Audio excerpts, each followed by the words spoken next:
Good evening, people. Today I'm going to address Andrei Tarkovsky's other dystopian science fiction movie, 1979's rather brilliant Stalker. Stalker is based loosely on the novel Roadside Picnic by Arkady and Boris Stugatsky.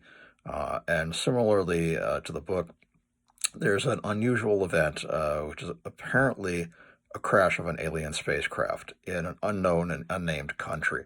But it creates something called the zone, which is an area where it's actually forbidden to go into, but one can, for a price, hire what's known as a stalker, who is a person who goes into the zone and leads people into the zone in search for something called, quote unquote, the room in capital letters, where supposedly one's deepest secret desires will come true. If one has faith, if one believes that they will come true. A stalker played by Alexander Kaidanovsky is hired by two rather kind of grim, depressed people, a writer played by Anatoly Solzhenitsyn, and a professor played by Nikolai Grinko, who was also in Solaris.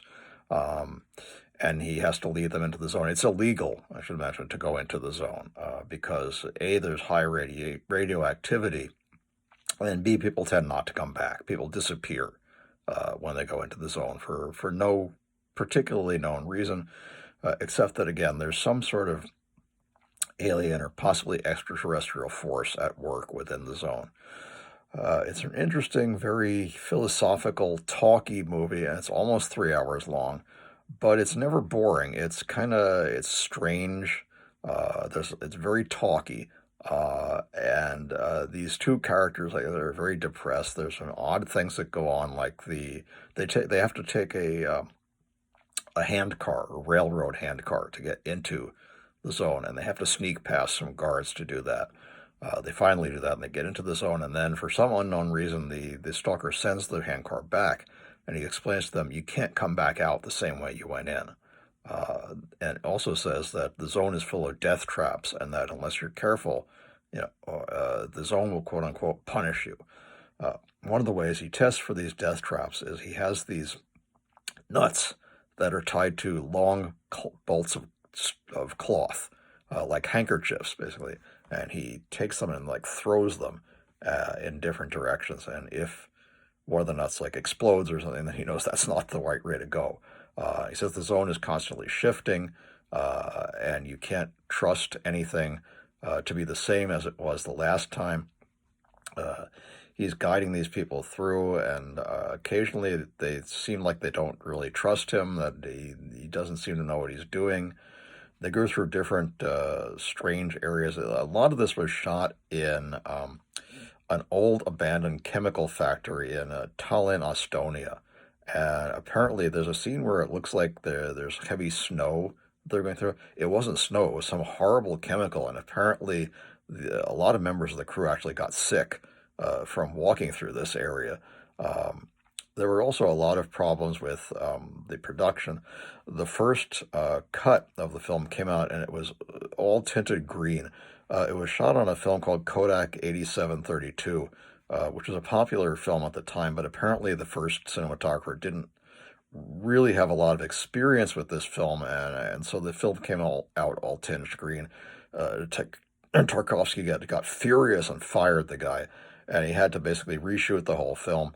The second cinematographer had some sort of problem with certain of the cuts that he wanted to make, or certain of the scenes he wanted him to shoot, so he had to fire him too. He was basically ready to throw up his hands and say, that's it, I don't want to do this anymore. But he finally found a third cinematographer who was willing to do it the way he needed to, and he reshot a bunch of stuff and came up with a film that's somewhat flawed. Some of the scenes, the color is strange, and there is still sort of a greenish tinge to certain film of the scenes, but it doesn't really make a whole lot of difference. Another problem they had, they wanted to shoot this scene with a lot of old destroyed tanks. Well, because they took so long over the production, they'd only let them have 3, and they don't let them have for 3 days. So they had to shoot that stuff in a really quick concession, and it doesn't make a whole heck of a lot of sense. you're supposed to have gotten the sense that the zone somehow destroyed these vehicles. You do get that sense because they're all like overgrown with weeds, but it's not really, I think, as effective as it would have been if there were like 10 or 20 of these tanks instead there are just three of them. They're all like old World War II T-32s or T-72s rather.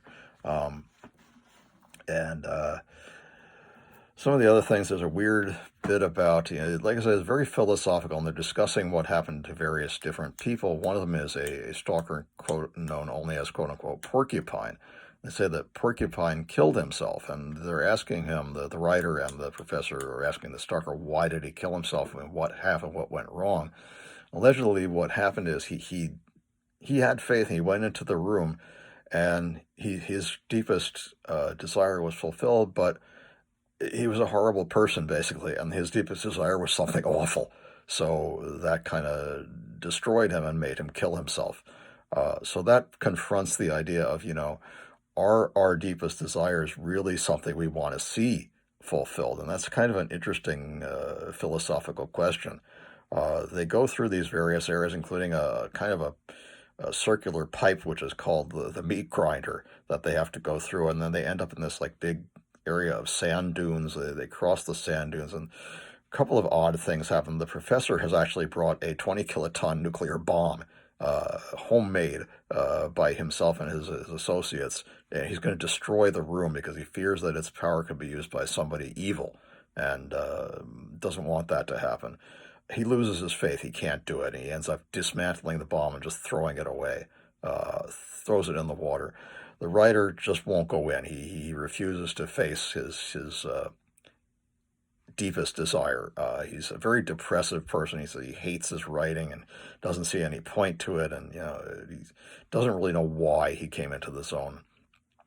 So eventually, the stalker just kind of throws up. He won't go in either because apparently stalkers aren't allowed to go in. It won't grant them their deepest desire. Maybe because they've been exposed to too much of the radiation from the zone. That's not really completely explained, and I don't think it really has to be. It's okay for it not to be explained. He goes back to his life, and oddly, when he's in his ordinary life, all the scenes are tinted sort of sepia. It's only when he's in the zone that things are in color, and maybe that's saying something too.